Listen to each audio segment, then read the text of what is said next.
My name is Jessica Jackley, and I'm a co-founder of Kiva.org. It's Kiva.org. We're the world's first peer-to-peer microlending platform. But what's Kiva mean? Kiva means unity in Swahili. What that looks like is lenders from all over the world can go to the website and lend as little as $25 towards the loan need of a needy entrepreneur somewhere in the developing world. So it's all about bringing people together across borders, across economic spectrum, unifying people here in the United States and in Europe with people in Africa and South America through lending, not just donating. Over time, those loans are repaid and people get updates on how the business is doing, and lenders get their money back and can lend again and again. No,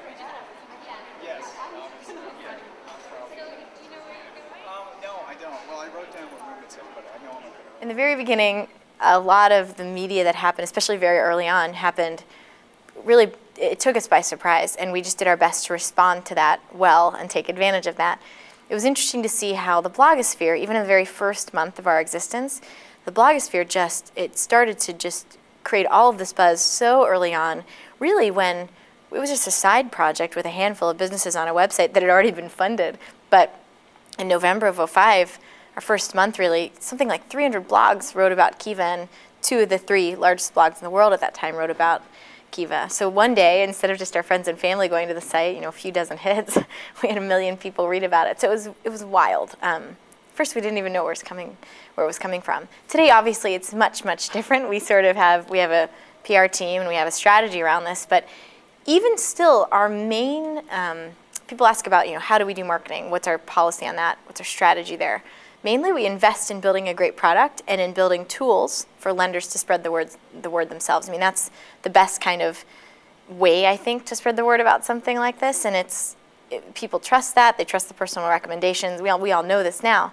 But it's just sort of what we've done from the beginning. And when other press or media wants to do a story on it, awesome, and hopefully that can supplement and sort of validate the experiences that people are having, or even bring new language to it. That's wonderful to see. But mostly we invest in building a great product, and then hopefully that can speak for itself. Sometimes we have been overwhelmed by media, that's true. Our site is shut down. We haven't been able to keep up with lender demand. It's kind of an interesting problem to have as a nonprofit, definitely not a traditional problem. And the only times when I think that's ever been a negative influence on Kiva is when we've said, oh no, we should change what we were going to do. We should try to grow more quickly than is responsible so that we can keep up with this demand. We know very well now that that's just not okay to do, and that's not a good option. I think we still acted very responsibly during those times of a lot of opportunity and pressure to grow just at lightning speed, lightning fast. I think we still did a good job at stepping back and saying, it feels sad to think of a lost opportunity of, all the Oprah viewers coming to the site, and we just don't have the servers to keep up with that. We know that. It feels sad, but it's also, you recover and you give people other ways to get involved. You say, look, here's our splash page. Donate to help us get better servers, or come back soon and lend, sign up on this list. You can hopefully re-engage that community in the future if you can't keep up at the moment. Kiva's mission is to connect people through lending to alleviate poverty. It's really what we're about. That's why we started. It's how we started, out of this desire to share the stories of our new friends in East Africa with friends and family living in the US. So that's really central to what we're about. The more that we can connect people, not just lenders to entrepreneurs, but also eventually, we can connect lenders to lenders now. And even though many entrepreneurs are even without electricity, eventually, if we can connect entrepreneurs to each other and just more deeply connect lenders and entrepreneurs and everybody in that community, I think that just really will catalyze this. It'll facilitate the exchange of even more information, more funding, and the things that both sides need, or all sides, I guess, to have a meaningful experience through Kiva. I really hope that lenders feel a part of this, not just like, oh, I did this interesting thing, but they feel, there's no one else besides them and the other people that are listed on that entrepreneur's profile page. Like, they are the real specific person lending to another real specific person. They're doing it. No one else is doing it for them. So hopefully they don't just hopefully they feel engaged, they feel directly connected, they feel the truth of the situation, which is that they are part of this movement. They're making it happen. It wouldn't exist without them.